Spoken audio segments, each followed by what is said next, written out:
സങ്കീർത്തനം 10. യഹോവേ, നീ ദൂരത്ത് നിൽക്കുന്നതെന്ത്? കഷ്ടകാലത്ത് നീ മറഞ്ഞു കളയുന്നതുമെന്ത്? ദുഷ്ടന്റെ അഹങ്കാരത്താൽ എളിയവൻ തപിക്കുന്നു. അവർ നിരൂപിച്ച ഉപായങ്ങളിൽ അവർ തന്നെ പിടിപ്പെടട്ടെ. ദുഷ്ടൻ തൻ്റെ മനോരഥത്തിൽ പ്രശംസിക്കുന്നു.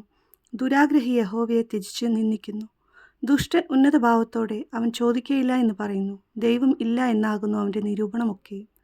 അവൻ്റെ വഴികൾ എല്ലായ്പ്പോഴും സഫലമാകുന്നു.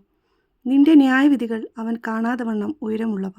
തൻ്റെ സകല ശത്രുക്കളോടും അവൻ ചീറുന്നു. ഞാൻ കുലുങ്ങുകയില്ല, ഒരു നാളും അനർത്ഥത്തിൽ വീഴുകയുമില്ല എന്ന് അവൻ തൻ്റെ ഹൃദയത്തിൽ പറയുന്നു. അവൻ്റെ വായിൽ ശാപവും വ്യാജവും സാഹസവും നിറഞ്ഞിരിക്കുന്നു. അവൻ്റെ നാവിൻ കീഴിൽ ദോഷവും അതിക്രമവും ഇരിക്കുന്നു. അവൻ ഗ്രാമങ്ങളുടെ ഒളിവുകളിൽ പതിയിരിക്കുന്നു. മറവിടങ്ങളിൽ വെച്ച് അവൻ കുറ്റമില്ലാത്തവനെ കൊല്ലുന്നു. അവൻ രഹസ്യമായ അഗതിയുടെ മേൽ കണ്ണുവച്ചിരിക്കുന്നു. സിംഹം മുറ്റുകാട്ടിൽ എന്ന പോലെ അവൻ മറവിടത്തിൽ പതുങ്ങുന്നു. എളിയവനെ പിടിപ്പാൻ അവൻ പതിയിരിക്കുന്നു. എളിയവനെ തൻ്റെ വലയിൽ ചാടിച്ചു പിടിക്കുന്നു. അവൻ കുനിഞ്ഞ് പതുങ്ങിക്കിടക്കുന്നു. അഗതികൾ അവൻ്റെ ബലത്താൽ വീണുപോകുന്നു.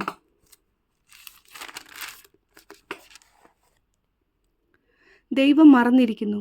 അവൻ തൻ്റെ മുഖം മറച്ചിരിക്കുന്നു. അവൻ ഒരു നാൾ കാണുകയില്ല എന്ന് അവൻ ഹൃദയത്തിൽ പറയുന്നു. യഹോവേ, എഴുന്നേൽക്കണമേ. ദൈവമേ, തൃക്കൈ ഉയർത്തേണമേ. എളിയവരെ മറക്കരുതേ. ദുഷ്ടൻ ദൈവത്തെ നിന്ദിക്കുന്നതും നീ ചോദിക്കയില്ല എന്ന് തൻ്റെ ഉള്ളിൽ പറയുന്നതും എന്തിന്? നീ അത് കണ്ടിരിക്കുന്നു. തൃക്കൈ കൊണ്ട് പകരം ചെയ്യുവാൻ ദോഷത്തെയും പകയെയും നീ നോക്കിക്കൊണ്ടിരിക്കുന്നു. അഗതി തന്നെത്താൻ നിങ്ങളെ ഏൽപ്പിക്കുന്നു. അനാഥന് നീ സഹായിയാകുന്നു.